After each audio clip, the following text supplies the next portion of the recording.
Russian air defenses, Melissa, did say that they shot down a UFO. They actually released some video of it. We're looking at it here.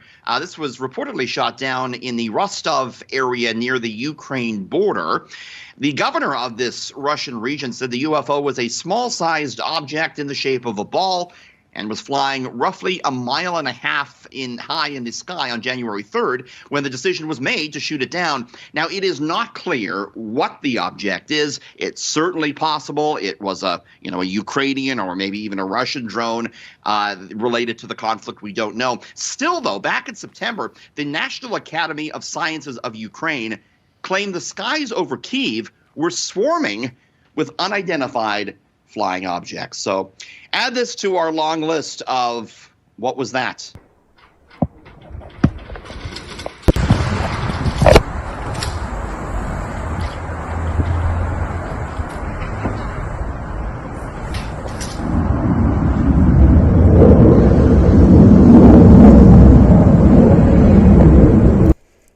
So that was the short engagement.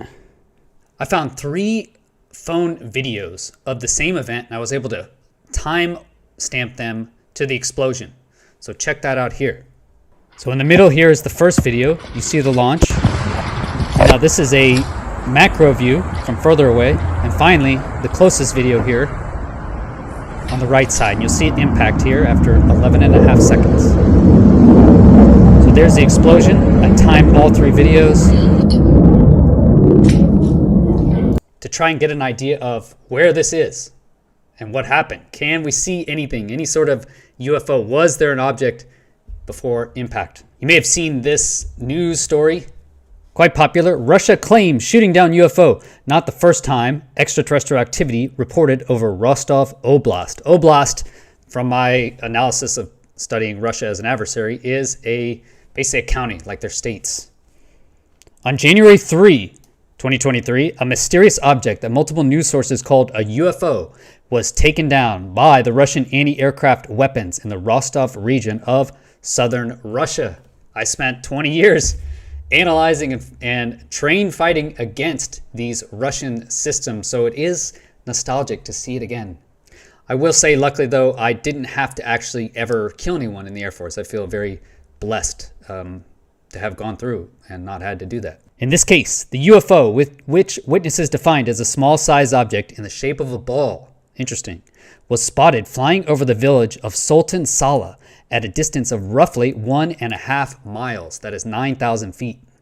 Vasilev Golubev, the governor of Rostov Oblast, first announced the news on his Telegram channel. You gotta love 2023, right? It's how we get war information. Golubev posted on Telegram that a small-sized object in the shape of a ball had been observed flying in the wind at an altitude of about 1.5 miles. After spotting it, local air defenses targeted the object and shot it down.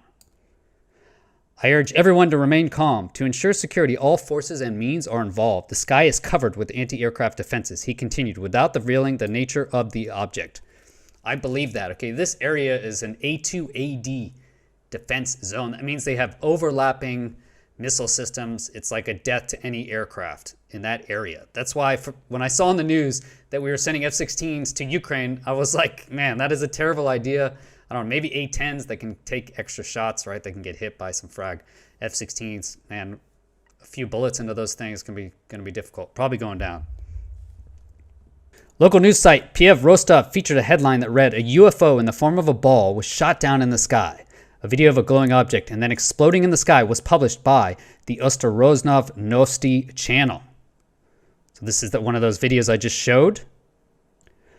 While the identity of UFO is unknown, it does not appear to be a probe of any kind by alien species. One Russian politician claims it was a drone dispatched by Ukraine.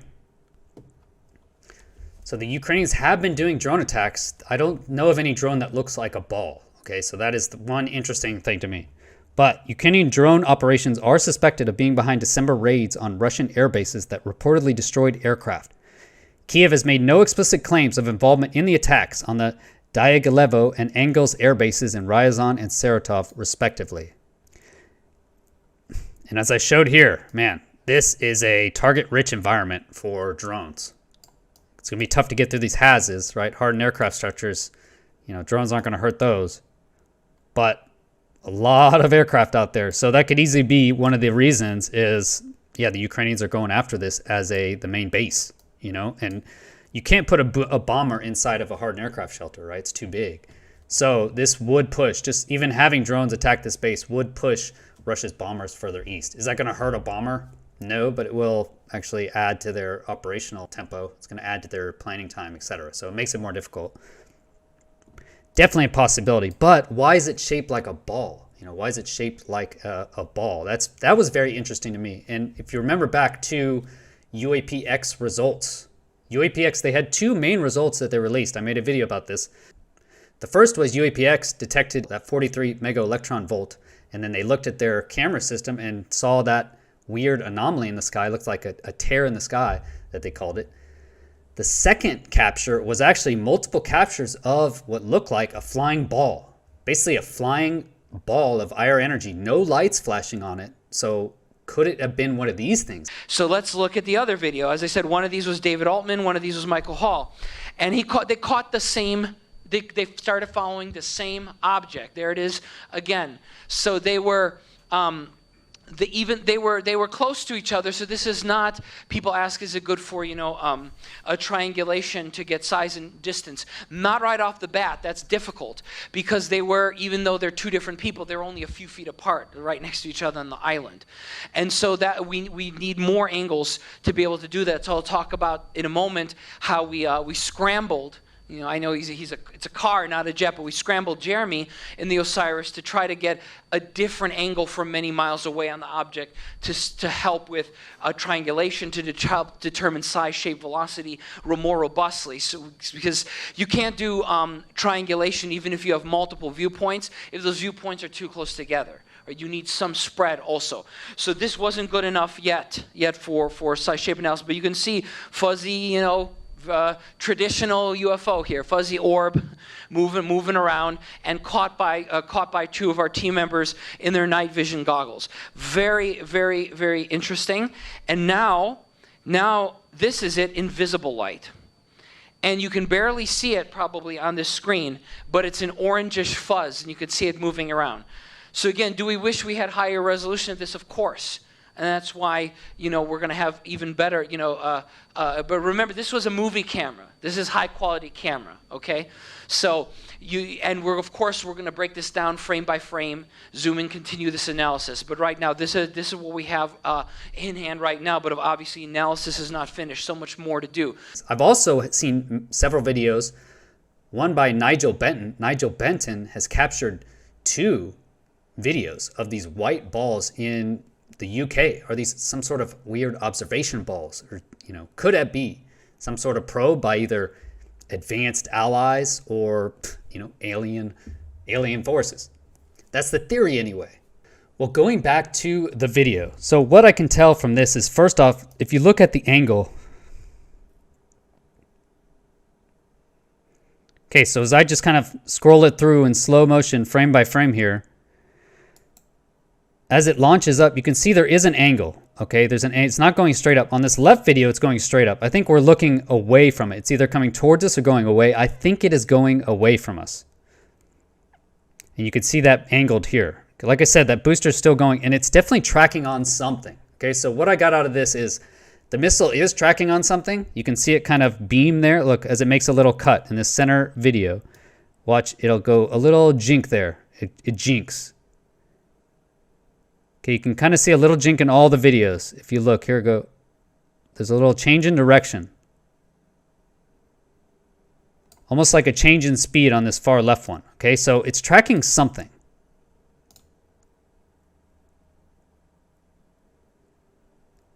And it impacts on something. Okay, it does fuse on something. So that's what I got. There is something there. There's some target. Okay, and if we zoom in on actually what it exploded on. And so here's actually the impact. As we just, again, I'm just clicking through slowly. Okay, it goes through. You have some weird interactions here. It looks like fire kind of comes out right there for a frame. So maybe something's blowing off the front. I don't know exactly how that system works, okay? But I know it needs to fuse off of something, okay? It needs to get close enough to set off its proximity fuse. Normally that's radar. It's just once it detects something within its radius, it will fuse. Then it will explode. And so that's what we see here. Basically, there's the actual explosion.